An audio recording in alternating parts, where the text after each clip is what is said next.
غزوہ ہند کی وضاحت کریں، کیا وضاحت کریں؟ وہ ہو گیا ہے، تم اب لڑنے جاؤ گے؟ تم نے کون سا غزوہ ہند کی وضاحت؟ وہ سعودی نیوبی کے زمانے میں گزر گیا ہے۔ اس وقت مسلمان تھے جنہوں نے جانیں قربان کی اور دین کو پھیلایا، کفر کو توڑا، بتوں کو توڑا۔ محمود غزنوی کو اربوں کی آفر کی گئی کہ ہمارے اس بت کو مت توڑیں، جتنا سونا لے لیں، چاندی لے لیں، جواہر لے لیں۔ اور نے کہا میں تاریخ میں یہ نہیں لکھوانا چاہتا کہ بت شکن اپنا بت فروش تھا، بت بیچنے، میں لکھوانا چاہتا ہوں کہ بت شکن تھا۔ انہوں نے کہا توڑ دو اس بت کو۔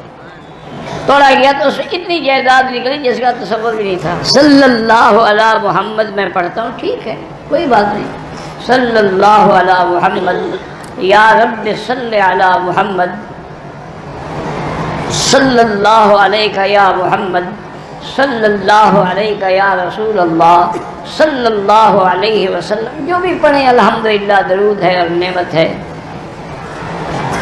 لیکن ایک بات یاد رکھیں، افضل درود وہ ہے جو نماز میں پڑھتے، باقی سب جائز ہے۔